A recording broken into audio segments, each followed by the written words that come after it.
জনতা জনাব তারেক রহমান, উপস্থিত আছেন কেন্দ্রীয় নেতৃবৃন্দ, ঢাকা 10 আসনের বিভিন্ন স্তরের নেতৃবৃন্দ, আসসালামু আলাইকুম। জনতা জনাব তারেক রহমানের ভোটার আগে আগামী জাতীয় নির্বাচনে অংশগ্রহণ করবার সুযোগ করে দিয়েছেন। এই জন্য নেতা এবং দলের কাছে আমার অপরিসীম কৃতজ্ঞতা তাদের প্রতি প্রকাশ করছি। ঢাকা 10 আসনের দায়িত্ব মূল্যায়ন করেছে এবং আপনাদেরকে প্রতিনিধিত্ব করার সুযোগ আমাকে করে দিয়েছে, যার ফলে আপনাদের কাছে আমার কৃতজ্ঞতা।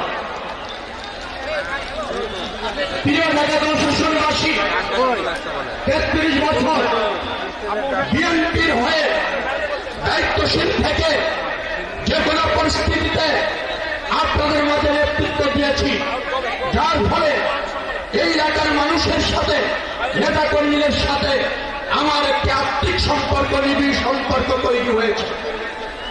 আমি বিশ্বাস করি আপনাদের এই অংশগ্রহণ তারই প্রমাণ, যার ফলে বিএনপিকে রাষ্ট্রীয় ক্ষমতায় অধিষ্ঠিত করবে এবং আমাকে আপনাদের প্রতিনিধিত্ব করার সুযোগ করে দেবেন। এটাই হচ্ছে দল, সর্বস্তরের মানুষ এবং আমার প্রত্যাশা। আমরা বাংলাদেশ নতুনভাবে বিনির্মাণ করতে চাই। বিএনপি জননেতা তারেক রহমানের নেতৃত্বে জনবান্ধব রাষ্ট্র ব্যবস্থাপনা প্রতিষ্ঠিত করতে চায়, রাজনীতির গুণগত মানের পরিবর্তন করতে চায় এবং তার জন্য প্রয়োজন সব মানুষের ভোট ধানের শীষের জন্য হোক। এই এলাকার ইতিমধ্যে সমস্যাগুলি আমি চিহ্নিত করেছি। আমার নেতা বিএনপির চেয়ারম্যান জনাব তারেক রহমান সাহেবকে আমি অবগত করি। জনগণ যদি ভোটের মাধ্যমে বিএনপিকে রাষ্ট্রীয় ক্ষমতায় অধিষ্ঠিত করে আর আপনাদের মূল্যবান ভোটের মাধ্যমে আমি যদি আপনাদেরকে প্রতিনিধিত্ব করার সুযোগ পাই, অবশ্যই সমস্যাগুলি দ্রুততম সময়ের মধ্যে অগ্রাধিকার ভিত্তিতে সমাধান করে ছাড়ব ইনশাআল্লাহ। অতএব এই এলাকার জনগণ, এই এলাকার ভোটার, ঢাকা 10 আসনের সম্মানিত নাগরিক, আপনাদের প্রতি আমার দল এবং আমার আহ্বান, আপনারা আগামী দিনে ভোটের মাধ্যমে বিএনপি এবং আমাকে আপনাদের পাশে রাখুন। আমরা আপনাদের কাছে, আমার দল এবং আমি জবাবদিহি থেকে আপনারা যে আস্থা রাখবেন তার মর্যাদা করব না। নতুন বাংলাদেশ বিনির্মাণে জবাবদিহিমূলক গুণগত মান পরিবর্তন করে রাষ্ট্র ব্যবস্থাপনায় রাজনীতির নতুন ধারা প্রতিষ্ঠিত করবো এই অঙ্গীকার করছি। আপনারা দলের পাশে থাকুন, আমাকে আপনাদের পাশে রাখুন। যে দায়িত্ব আপনারা দিবেন বিএনপিকে এবং আমাকে, ডেফিনেটলি তার মর্যাদা যে কোনো মূল্যে রাখবেন ইনশাআল্লাহ।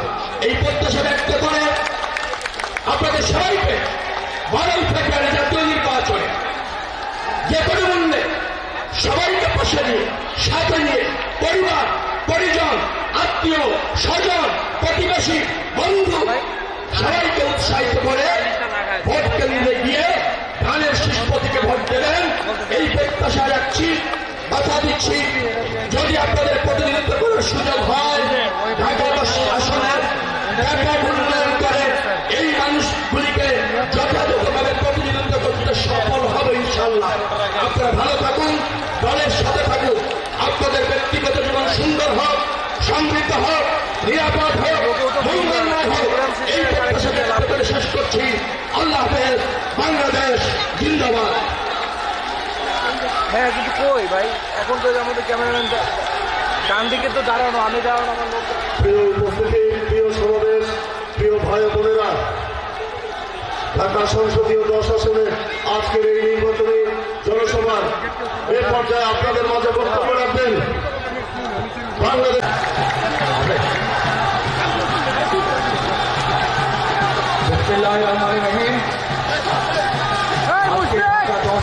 শুনেন এই নির্বাচনী জনসভার সভাপতি আমার সামনে উপস্থিত ঢাকা 10-এর সম্পর্ক আছে, জানেন তো নাকি?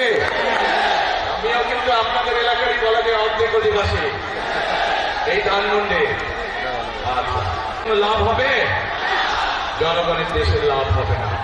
জনগণ বা দেশের কি লাভ হবে? যখন জনগণের ভাগ্য পরিবর্তনের জন্য কোন পরিকল্পনা থাকবে, কর্মসূচি থাকবে একটি রাজনৈতিক দলের, এবং সে যখন সেই কর্মসূচি এবং পরিকল্পনা জনগণের সামনে তুলে ধরবে এবং জনগণ সেটি বিবেচনা করে তাকে যখন রাষ্ট্র পরিচালনার দায়িত্ব দিবে, তার ফলে যখন জনগণের ভাগ্যের পরিবর্তন হবে, ধীরে ধীরে শুরু হবে, তখনই জনগণের লাভ হবে। তাই তো নাকি? এখন প্রিয় ভাই বোনেরা, এই মুহূর্তে বাংলাদেশে যে রাজনৈতিক যতগুলো দল আছে তার মধ্যে আপনারা চিন্তা করে দেখুন, বাংলাদেশের মধ্যে একমাত্র এই মুহূর্তে বিএনপি বাংলাদেশ জাতীয়তাবাদী দল, তারাই কিন্তু বাংলাদেশের নারীদের কিভাবে স্বাবলম্বী করে গড়ে তুলতে চায়, কিভাবে তাদের শিক্ষিত করে গড়ে তুলতে চায়, সেই কর্মসূচি এবং পরিকল্পনা আছে। এই মুহূর্তে বাংলাদেশে যতগুলো রাজনৈতিক দল আছে তার মধ্যে বিএনপি একমাত্র রাজনৈতিক দল যাদের পরিকল্পনা আছে এই দেশের তরুণদেরকে, এই দেশের যুবকদেরকে, যারা বিশেষ করে বেকার আছে বা কর্মসংস্থান অভাব আছে, তাদেরকে কিভাবে প্রশিক্ষণের মাধ্যমে দক্ষ মানুষে পরিণত করে তাদেরকে কর্মসংস্থানের ব্যবস্থা করে দিতে পারবে। প্রিয় ভাই বোনেরা, বাংলাদেশ একটি কৃষি প্রধান দেশ। আমাদের কোটি কোটি মানুষ কৃষি পেশার সাথে জড়িত, নারী পুরুষ সবাই।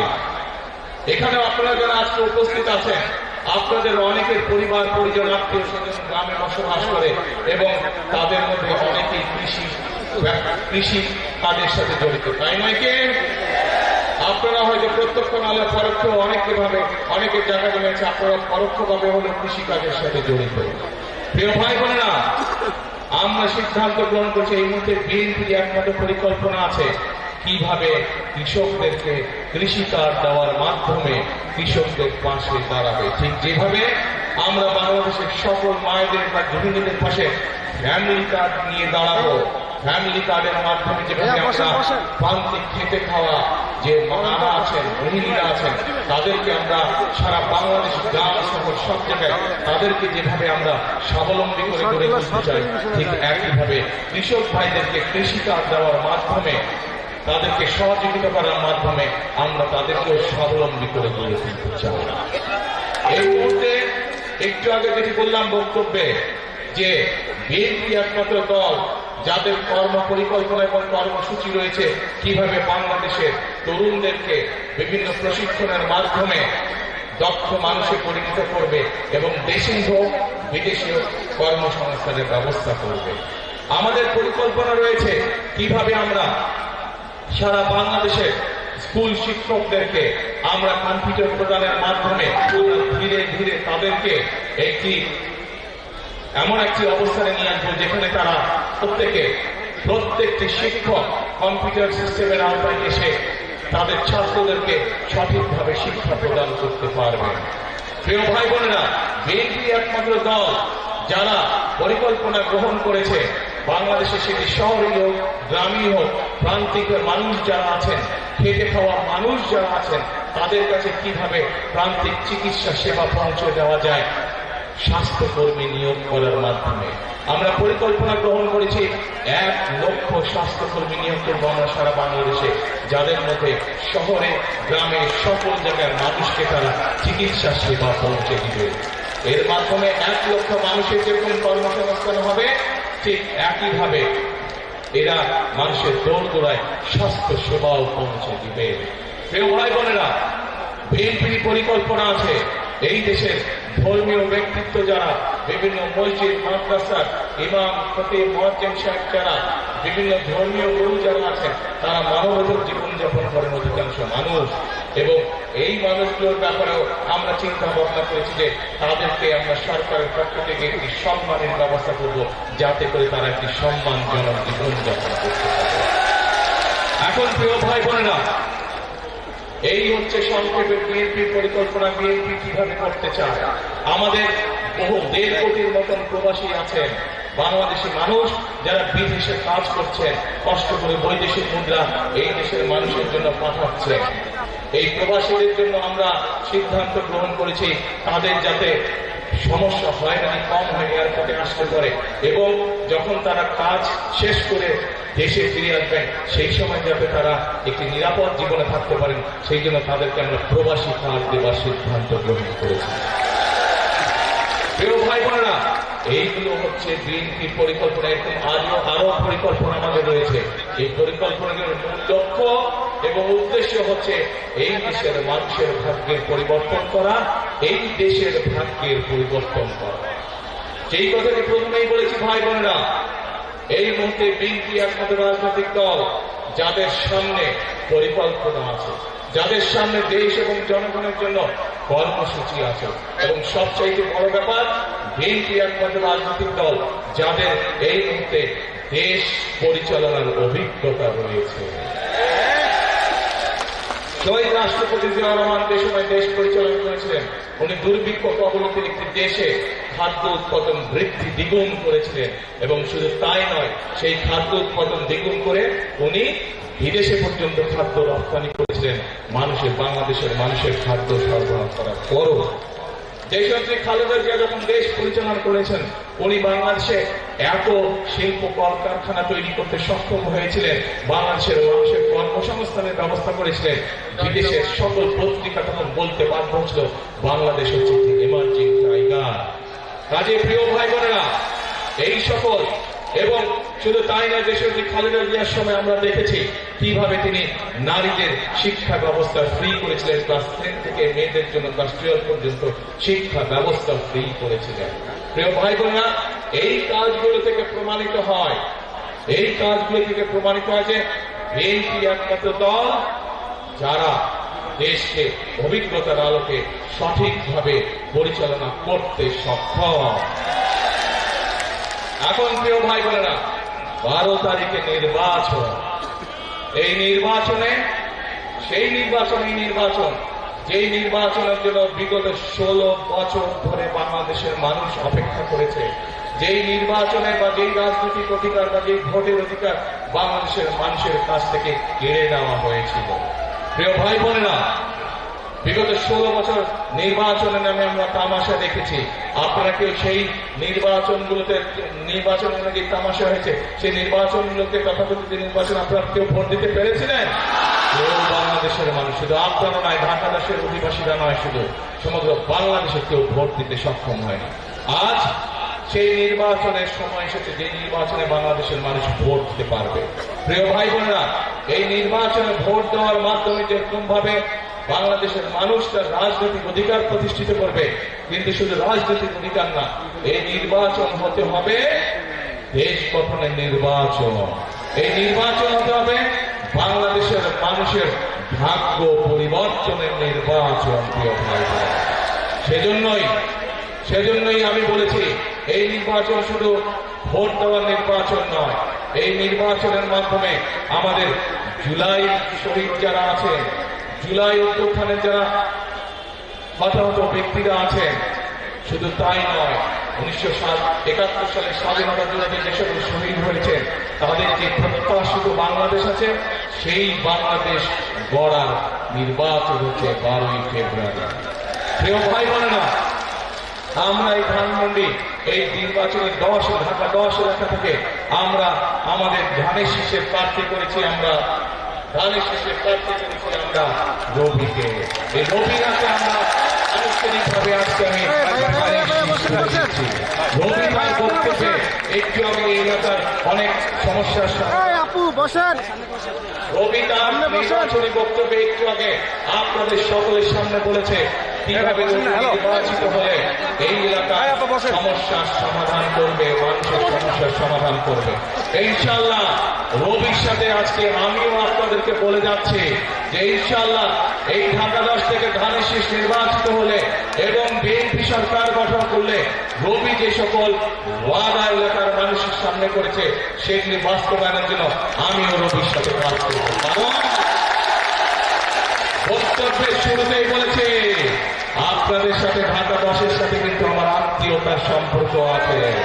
কাজে আমারও দায়িত্ব এই এলাকার মানুষের যে সমস্যার সমাধানগুলো আছে, জলবদ্ধতা হোক, এই ধানমন্ডি লেকের সমস্যা হোক, বিভিন্ন আইন শৃঙ্খলার সমস্যা, প্রত্যেকটি সমস্যা ইনশাআল্লাহ আমিও রবির সাথে দেখভাল করবো এই এলাকা।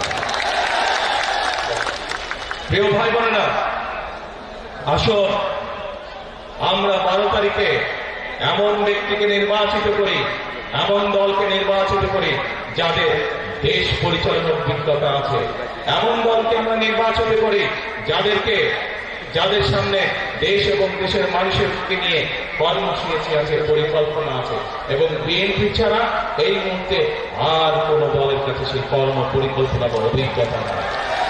আগেই বলছি, এই নির্বাচন হচ্ছে আমাদের শুধু গণতন্ত্র প্রতিষ্ঠান না, গণতন্ত্র প্রতিষ্ঠার পাশাপাশি দেশ গঠনের নির্বাচন। বিগত 16 বছর আমরা দেখেছি বহু মেগা প্রজেক্ট হয়েছে, এবং মেগা প্রজেক্ট মানে মেগা দুর্নীতি হয়েছে, কিন্তু মানুষের ভাগ্যের পরিবর্তন হয়নি। আমাদের গ্রামগঞ্জে শহর সব জায়গায় হাসপাতালগুলোতে গেলে ওষুধ পাওয়া যায় না, ডাক্তার ঠিক মতন পাওয়া যায় না, স্কুল কলেজগুলো ভেঙে চুরে পড়ে যাচ্ছে, রাস্তাঘাট ভেঙে চুরে নষ্ট হয়ে গিয়েছে, বহু এরকম আরো অনেক সমস্যা আছে। আসুন আমাদেরকে এখন এই পরিবর্তন করতে হবে। পৃথিবীর বহু দেশ ছিল যে দেশগুলোর অবস্থা বাংলাদেশ থেকে খারাপ ছিল, কিন্তু তারা পরিশ্রম করেছে, পরিশ্রম করার মাধ্যমে তারা তাদের দেশের অবস্থা, মানুষের ভাগ্যের অবস্থা পরিবর্তন করেছে। তারা যদি পারে, আমরা কেন পারবো না? ইনশাআল্লাহ বাংলাদেশও পারবে, বাংলাদেশের মানুষও পারবে দেশকে পুনর্গঠন করতে, আমাদের দেশের মানুষের ভাগ্য পরিবর্তন করতে। সেজন্য প্রিয় ভাই বোনেরা, বারবার আমি এক কথা বলছি, এই নির্বাচন সম্পর্কে আমাদেরকে সজাগ থাকতে হবে। নির্বাচন নিয়ে কিন্তু একটি মহল ষড়যন্ত্র শুরু করেছে। পত্রিকার পাতায় আমরা খবরে সেই খবর দেখেছি। বিভিন্নভাবে তাদের লোকজন বিভিন্ন মানুষকে গিয়ে বিভ্রান্ত করার চেষ্টা করছে, বিশেষ করে মা বোনদেরকে গিয়ে বিভিন্ন প্রতিশ্রুতি দিচ্ছে, যে প্রতিশ্রুতিটা বায়বীয় প্রতিশ্রুতি। আমরা বিএনপি জনগণের সামনে সেই প্রতিশ্রুতি করতে চাই, যে প্রতিশ্রুতি মানুষের পক্ষে বাস্তবায়ন করা সম্ভব। আমরা এমন কোন প্রতিশ্রুতি করতে চাই না যা মানুষের স্বার্থের বাইরে, যা মানুষের আওতার ভিতরে না। প্রিয় ভাই বোনেরা, আমরা দেখেছি একটি মহল, তাদের নেতা কর্মীরা ধরা পড়েছে নকল ব্যালটের সিল বানাতে গিয়ে। কাজেই আজকে ঢাকা 10 সহ সকল গণতন্ত্রপ্রেমী মানুষ এবং যারা চায়, সেই সকল গণতন্ত্রপ্রেমী মানুষ যারা চাই এই দেশের মানুষের, এই দেশের ভাগ্যের পরিবর্তন করতে, আপনাদেরকে আজকে সতর্ক থাকতে হবে, সজাগ থাকতে হবে। এইসব নকল সিল বানায় তাদের বিরুদ্ধে, যারা গিয়ে মা বোনদেরকে বিভ্রান্ত করে তাদের বিকাশ নাম্বার চায়, তাদের এনআই নাম্বার দেয়, এই সকল ষড়যন্ত্র, গুপ্ত ষড়যন্ত্রকারীদের বিরুদ্ধে আপনাদেরকে আজকে সজাগ থাকতে হবে। তা না হলে শত শহীদের রক্তের বিনিময়, আত্মত্যাগের বিনিময়ে আমরা যে ভোটের অধিকারকে আজকে প্রতিষ্ঠিত করতে পেরেছি, সেই অধিকার আবার হারিয়ে যাবে, সেই অধিকারে আবার ষড়যন্ত্রের বেড়া জালে আটকে যাবে। কাজে আমরা যদি সতর্ক থাকি, তাহলে বাংলাদেশকে কেউ আটকে রাখতে পারবে না। আমরা যদি সতর্ক থাকি, বাংলাদেশের সেই গতি কেউ রোধ করতে পারবে না, বাংলাদেশের মানুষের ভাগ্যের পরিবর্তনের গতি কেউ রোধ করতে পারবে না। কাজে প্রিয় ভাই বোনেরা, আজকে নির্বাচনী জনসভায় আমাদের সকলকে শপথ নিতে হবে, প্রতিজ্ঞা করতে হবে যে কোনো মূল্যে আমরা বাংলাদেশের মানুষের গণতান্ত্রিক অধিকার এবং রাজনৈতিক অধিকারকে প্রতিষ্ঠিত করব। যে কোনো মূল্যে আমরা আমাদের বাংলাদেশের সেই প্রত্যাশিত বাংলাদেশকে গড়ে তোলার জন্য কাঁধে কাঁধ ধরিয়ে আমরা সকলে কাজ করব। দেখে আছেন আমার সাথে এই প্রতিশ্রুতিতে, এই প্রতিজ্ঞায়? আলহামদুলিল্লাহ, ধন্যবাদ সকলকে। প্রিয় ভাই বোনেরা, আমি আমার বক্তব্যের শেষ প্রান্তে চলে এসেছি। এখন শুধু একটা কথা বলবো, এ মাইকালা, এ ছোট মাইক, এ মাইক্রোফোন, আগে কথা শুনো আমার। আপনি এখানে কেন? আমি এখন একটি কথা দৃঢ়ভাবে বিশ্বাস করি, যেই কথা শহীদ রাষ্ট্রপতি জিয়াউর রহমান বিশ্বাস করতেন। আমি একটি কথা মনে প্রাণে ধারণ করি, যেই কথাটি দেশনেত্রী খালেদা জিয়া মনে প্রাণে ধারণ করতেন। কি সেটি হচ্ছে এই বাংলাদেশে হচ্ছে আমাদের প্রথম এবং শেষ ঠিকানা। দেশনেত্রী খালেদা জিয়া শত অত্যাচার, নির্যাতন, জুলুমের মুখেও এই দেশের মানুষকে রেখে উনি চলে যান নাই। ওনার সন্তান হিসাবে আমি জানি ওনাকে বিভিন্ন সময় প্রস্তাব দেওয়া হয়েছিল, সেই প্রস্তাবে বলা হয়েছিল আপনি যদি দেশ ছেড়ে চলে যান তাহলে আপনাকে জেল জুলুমের শিকার হতে হবে না। কিন্তু উনি বলেছিলেন এই দেশই আমার প্রথম, এই দেশই আমার শেষ ঠিকানা এবং এই দেশের মানুষ হচ্ছে আমার পরিবার। উনি তার পরিবারকে রেখে যাননি। কাজে প্রিয় ভাই বোনেরা আসুন, প্রিয় ভাই বোনেরা আসুন, আমরা আমাদের বাংলাদেশকে আমাদের প্রত্যাশিত বাংলাদেশ হিসেবে গড়ে তুলি। তার জন্য আমাদেরকে পরিশ্রম করতে হবে, কষ্ট করতে হবে, ঐক্যবোধ রাখতে হবে। এবং আমি জানি বাংলাদেশের মানুষ পরিশ্রম করতে অভ্যস্ত, বাংলাদেশের মানুষ কষ্ট করতে রাজি আছে। সেজন্যই আমি বলি একটি কথা বারবার সব জায়গায় বলি, করব কাজ, তারপরে করব সবার আগে